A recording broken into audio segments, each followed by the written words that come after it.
Hi everyone! So in today's video, we're going to use implicit differentiation to prove some new derivative rules. So specifically, we'll be learning derivative rules for some inverse trigonometric functions. Okay, so before we get started, so this is still technically section 3.5 in the book. So we're going to be talking about derivatives of inverse trigonometric functions. That's not how you spell it. Trigonometric functions.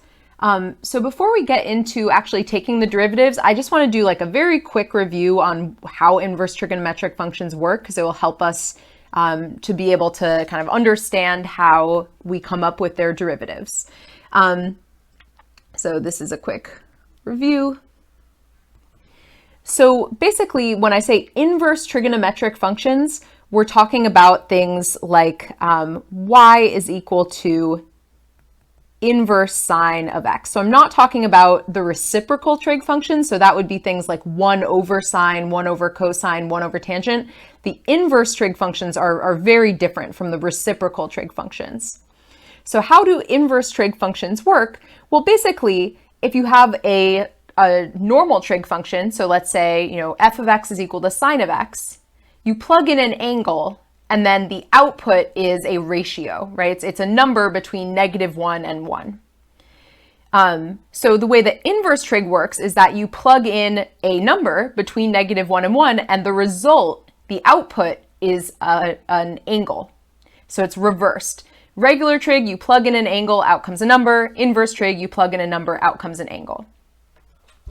So when I write down right here, I said y is equal to sine or inverse sine of x. That is equivalent to, actually, let me say it this way. I think this might be a little clearer way to phrase it. So I'm going to say if y is equal to inverse sine of x, then that is equivalent to saying that sine of y is equal to x. So whatever number is inside of the parentheses in an inverse trig function, that's the result of taking that same regular trig function of that number. And then there's one other thing to add here, which is that there's kind of this restriction put on with inverse trig. And we'll do a concrete example in a second. If there's too many variables floating around here, we'll make it a lot clearer with a specific example in a moment. But whenever you're taking inverse sine of a number, there's like only specific angles that are allowed to come out. It's kind of built into the definition of these inverse trig functions is this restriction.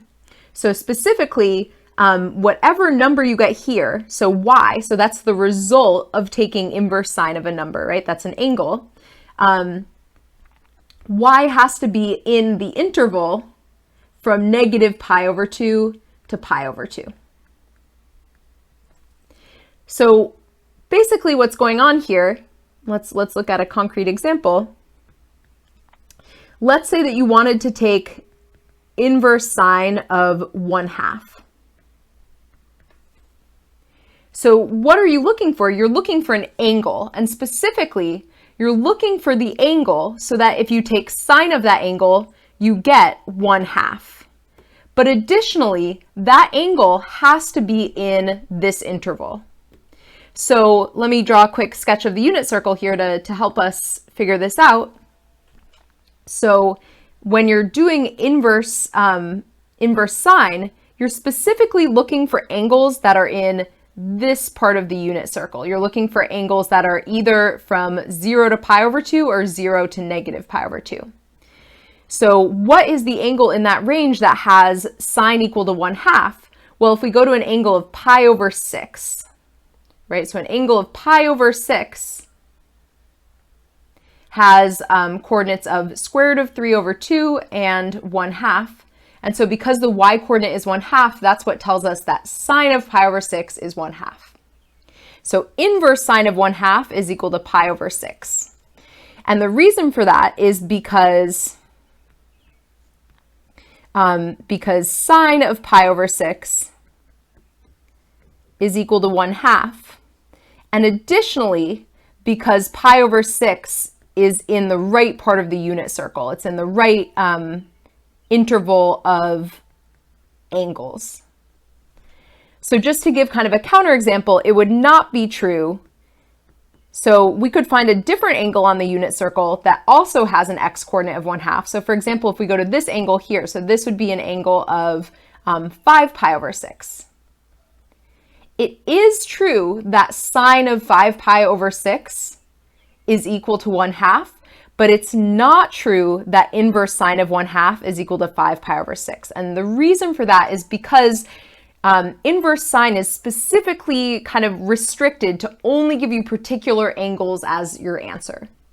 And so because this angle, 5 pi over 6, is not in the correct part of the unit circle, it's not allowed to be the answer for inverse sine of 1/2. So inverse sine of 1/2 is just pi over 6. There's only one answer, even though there are many, many different angles that you can take sine of them and get 1/2. There's only one that's the correct answer for inverse sine. So these specifics aren't really going to come up too much in this class. Maybe let me just write that sentence down, because 5 pi over 6 is not in negative pi over 2 to pi over 2.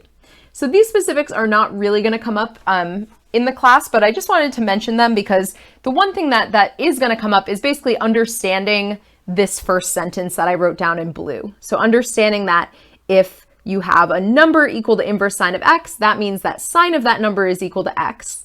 And also it means that that angle should have been in that particular interval.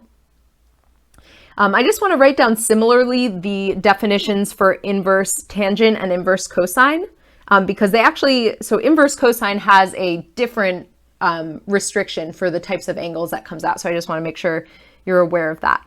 So if y is equal to inverse cosine of x, that means that cosine of y is equal to x, and y is now not in the interval from negative pi over 2 to pi over 2, but from 0 to pi.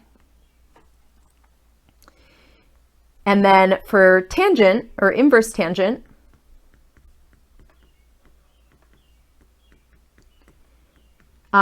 so same idea. So if y is equal to inverse tangent of x, that means that tangent of y is equal to x. And it also means that y has to be now in the interval from negative pi over 2 to pi over 2, but not including the endpoints. And the reason for that is because tangent of pi over 2 is undefined. So I know this is a very quick review. This is something that you should have learned in your pre-calculus class, and I covered it pretty recently in my pre-calculus class I'm teaching right now. So if you go and look at my YouTube videos, you should be able to find my 142 videos, that's pre-calculus 2, and there's a few videos about inverse trigonometry. So if you're feeling a little rusty and you want to brush up on it, then I would recommend checking those out. Okay, so why are we talking about this? Well, we'll see that it's going to come up when we try to figure out what the derivatives are of inverse trigonometric functions. Because what we're going to do is we're going to, instead of trying to find the derivative when it's in this form, which we can't really do because we don't know what the derivative of inverse sine is, right? We haven't learned that rule yet. But we do know what the derivative of sine is, right? So what we're going to do instead is focus on writing it in this form, and then we can use implicit differentiation. So we're going to do that, and that will tell us what the derivative, or that will allow us to eventually figure out what the derivative of inverse sine is. Okay, so we're going to finding the derivatives of inverse trig function. So again, this is going to be like pretty much a proof.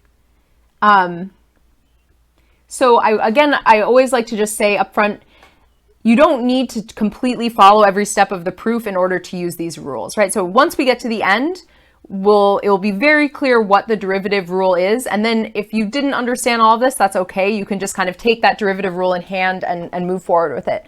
But I like to show where it comes from, especially because then if you forget it, it's not actually that hard to kind of recover what that derivative is if you understand where it came from. Okay, so the first thing that we're going to do, so we're going to start by finding the derivative of inverse sine. So we're going to, in this video, do inverse sine and inverse tangent, and then I'm going to ask you on your worksheet to try to figure out inverse cosine yourself. And it's going to be very similar to how these ones go.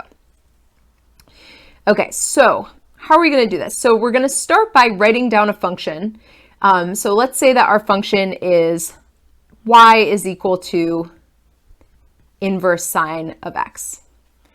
So as we saw on the other page, this is really equivalent to saying that sine of y is equal to x, and with that added restriction that y is an angle that is between negative pi over 2 and pi over 2. Okay, so we're going to use implicit differentiation.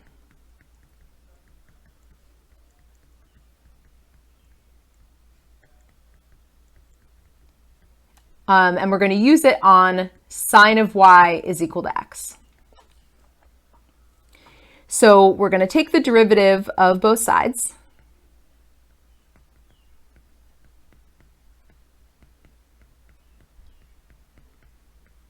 And compared to a lot of the other implicit differentiation questions we've done lately, this one is pretty easy. So the derivative of sine of y is going to be cosine of y times y prime.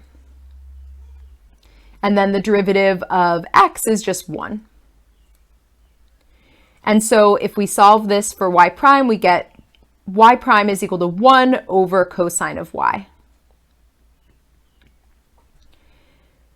Okay, so from here, this is in some ways a valid derivative.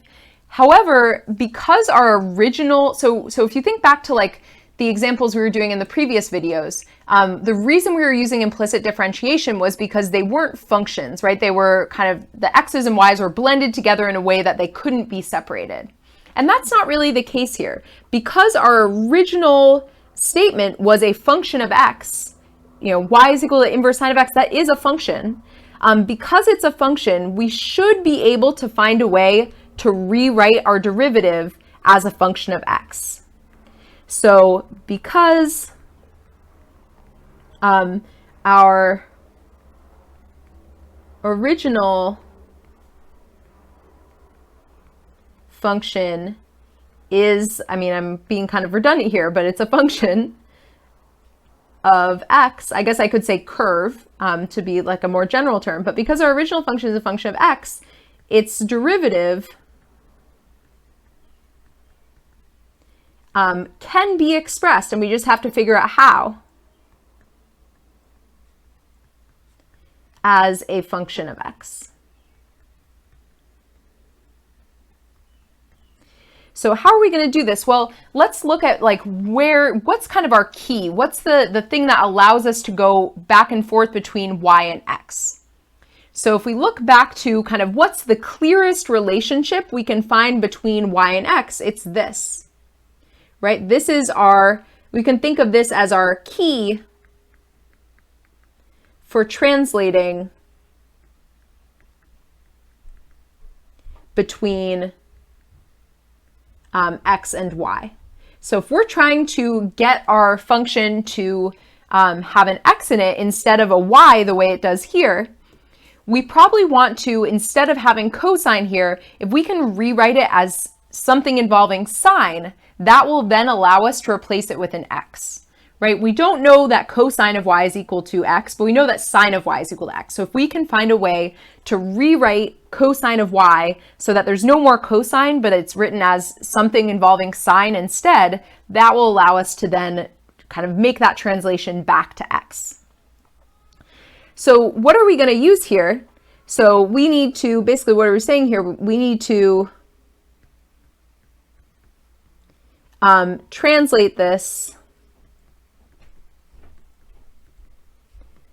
to sine of y so that we can then translate it to x.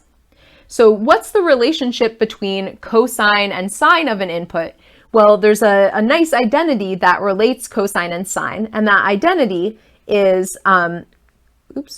cosine squared of any input, I'll just say y, since that's what we're dealing with here, plus sine squared of that same input is equal to 1. So that's what's called the Pythagorean identity. And that's really important, I think, of all of the different, I can't spell right now, Pythagorean, of all the different identities that you learn in pre-calculus. I think this is maybe the most important one. Because how can we use this? Well, if we're trying to translate cosine into sines, if we can solve this for cosine, that will give us cosine in terms of sine. So if we subtract sine squared of y from both sides, we're left with cosine squared of y is equal to 1 minus sine squared of y. And so that tells us that cosine of y is equal to the square root, and actually, sorry, there's one thing that we need to put here. It's equal to plus or minus square root of 1 minus sine squared y. And why is there a plus or minus? Well, anytime you're solving something, like just to give a total side example, if you're solving like x squared is equal to 4, that means that x is equal to plus or minus 2, right? So there's always that possibility of plus or minus. And so that's where this is coming from. However, we can actually kind of narrow this down because we know something about y. So remember, we originally said that our angle y has to be in this interval. So if y is in that interval, if y is between negative pi over 2 and pi over 2, so let's think about what that looks like. So that means that y is an angle that is in this part of the unit circle. So if we're in that part of the unit circle, cosine is always going to be positive because cosine is the x-coordinate of the terminal point when you're on the unit circle. So if the angle that you started with is in this part of the unit circle, then cosine is guaranteed to be positive. And so going back to what we had down here, we can basically say, okay, this has to be the positive one. And the reason for that is because y is in the interval from negative pi over 2 to pi over 2. So cosine of y has to be greater than or equal to 0.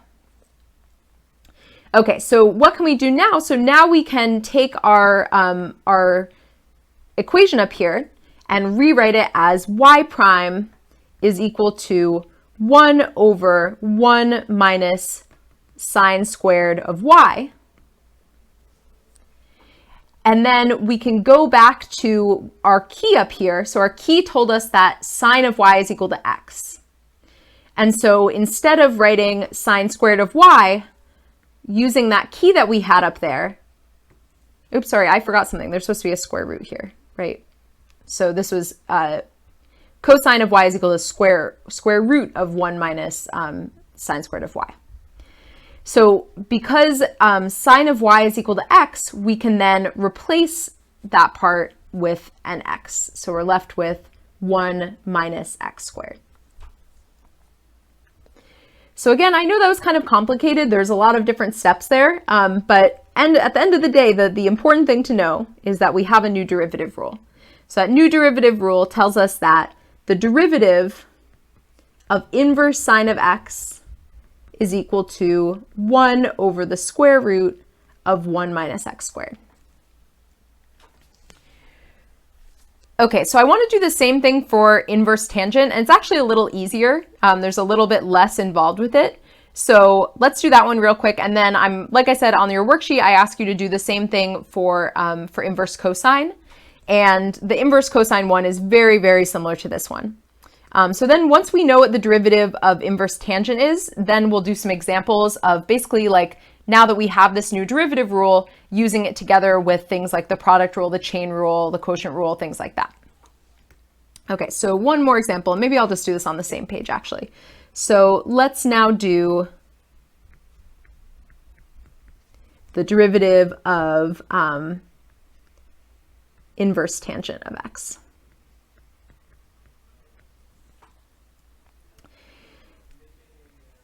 So for this one, again, we want to start with this kind of statement. We want to say y is equal to inverse tangent of x, and our goal is going to be to find y prime. So if we rewrite this as x is equal to, or maybe to be consistent with how I wrote in the last one, tangent of y is equal to x.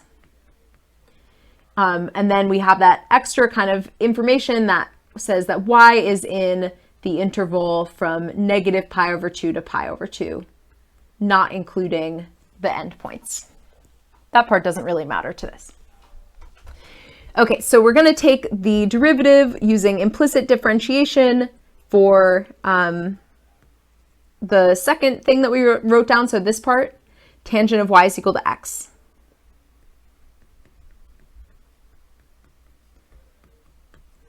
Okay, so what's the derivative of tangent? In general, it's secant squared. So in this case, we're going to get secant squared of y times y prime, right? Because we're doing implicit differentiation. And then we get 1 on the right-hand side. And so we're left with y prime is equal to 1 over secant squared of y. So again, we need to eventually translate this back in terms of x. And so again, we're going to go back to this kind of key.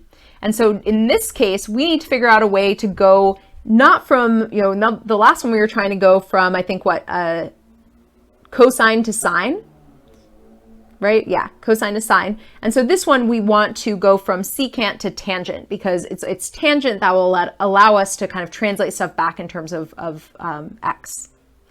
So there's another Pythagorean identity that you can get from the same one that we wrote at the top. So we're going to, we need to translate this to basically tangent. So we wrote down this Pythagorean identity above, which said cosine squared of y plus sine squared of y is equal to 1. And so really when it comes to Pythagorean identities, and by the way, this stuff of using Pythagorean identities and kind of being able to translate between different trig functions actually comes up a lot in Calc 2. So it's kind of, that's part of the reason that I'm doing these proofs, is because I think it's good to kind of remind yourself about some of this stuff before you get to Calc 2. So this is the first Pythagorean identity. The nice thing is that if you know this Pythagorean identity, you can get 2 other ones just by dividing everything in this equation by the same thing. So in this case, we want a Pythagorean identity that relates secant and tangent. So if I go through and I divide everything in this equation by cosine squared of y, which you're allowed to do, right? We're just doing the same thing to both sides of an equation. So that gives us 1 plus tangent squared of y is equal to secant squared of y. So that's another Pythagorean identity. But again, you don't really have to memorize that as its own thing, because if you know the cosine squared plus sine squared equals 1, you can always just kind of derive it yourself. Okay, so this is great because secant squared of y is exactly what we have, right? So now we can go back to our derivative and say y prime is equal to 1 over 1 plus tangent squared of y. Because originally we had secant squared of y, and we just figured out that secant squared of y is the same as 1 plus tangent squared of y. And then we can go back to that key. So we had that key that told us that tangent of y is the same as x. And so we can rewrite this as 1 over 1 plus x squared. So the derivative of inverse tangent is equal to 1 over 1 plus x squared.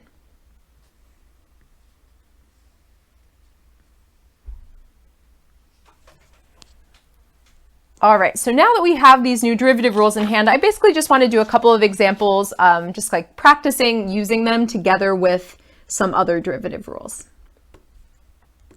So examples. So let's start with this one. So inverse sine of 5x. So let me actually I'll write down the two rules that we found on the other page here, since you probably don't already have them memorized. So we found on the other page that the derivative of inverse sine was 1 over the square root of 1 minus x squared. And we found that the derivative of inverse tangent is 1 over 1 plus x squared. So we can refer to these as needed. Okay, so this one is a chain rule problem, right? Because our input is not just x, it's 5x. And so we need to apply the chain rule and kind of take the derivative of the outside, leaving 5x as our input, and then we'll multiply by the derivative of 5x. So that outer part of the derivative is basically just going to be taking this derivative rule here, and instead of putting an x, we'll put a 5x. So we have 1 over the square root of 1 minus 5x squared. So that's the outside part of the derivative.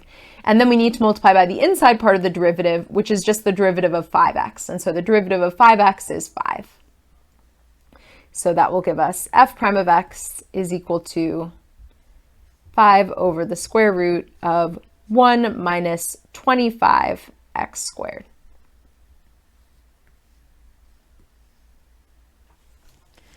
And I would definitely recommend, this is one of those videos where, because we're just doing, I think we'll do like 3 more examples, I would definitely recommend pausing and just trying them yourself and then coming back together if you know, to check in whether you got it right.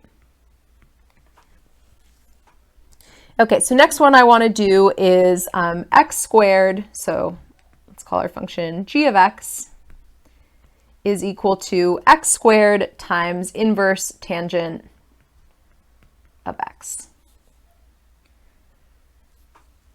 So this one is going to be a product rule, right? So we're going to use, for one of our functions, we'll have to use this second rule, and then the other function is just x squared. So our derivative is going to be taking the derivative of our first part, so that gives us 2x, and multiplying that with inverse tangent of x.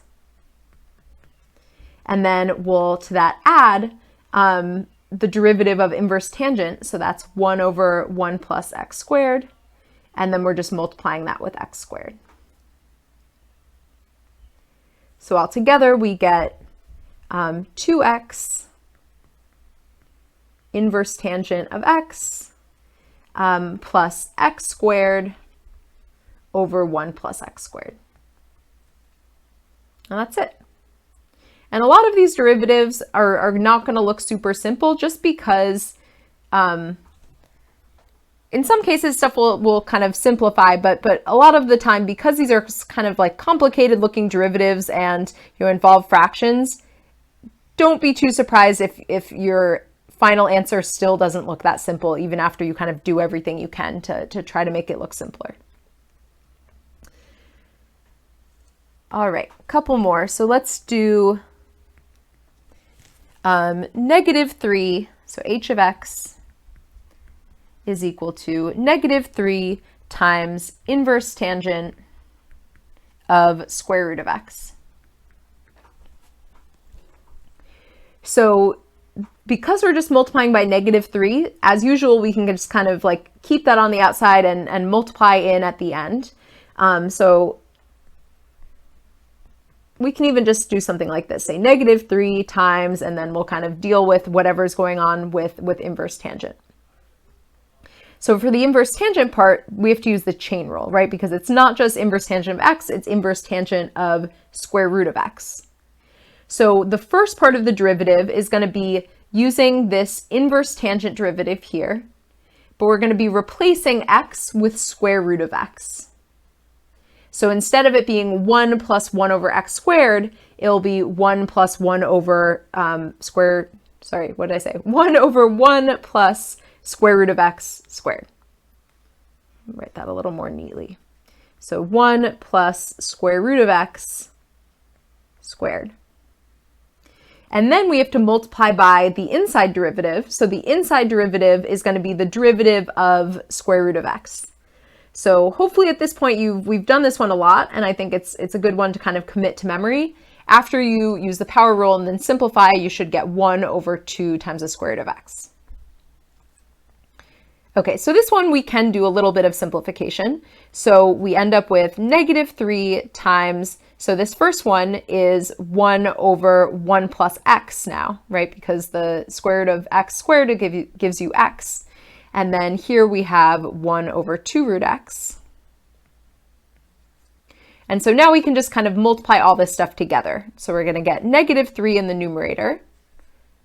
And then the denominator, and thought I was doing a good job in this video of keeping things level, but it's fallen apart a little bit. In the denominator, we'll have 1 plus x times 2 square root of x. And we can distribute that. So we end up with -3 over 2 root x plus 2x root x. And that's it.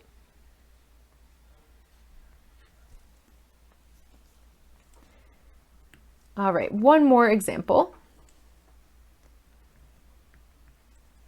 So let's look at the function y is equal to 1 over inverse sine of x.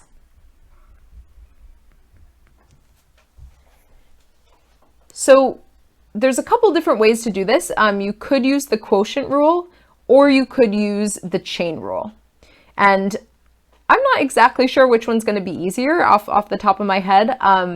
The nice thing about using the quotient rule on something like this is that the derivative of the numerator is 0, right? So there's not going to be as much going on. That being said, I generally kind of find that the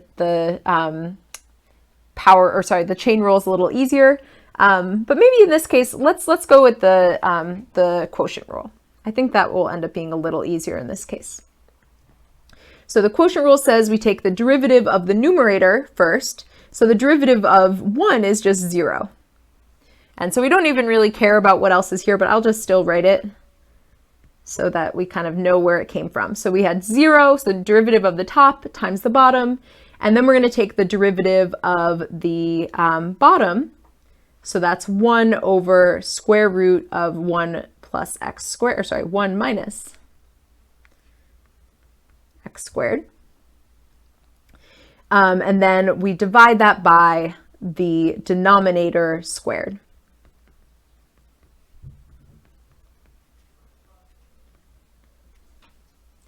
So if we put this together, it's going to be 1 over the square root of 1 minus x squared divided by inverse sine of x squared. And then rather than have a fraction within a fraction, so this is the same thing as 1 over the square root of 1 minus x squared times 1 over inverse sine of x squared. And so we can just rewrite it as just one fraction. So we can write this as 1 over square root of 1 minus x squared times inverse sine of x squared. And you should get the same thing if you do the chain rule, and you can almost like see where the pieces come from.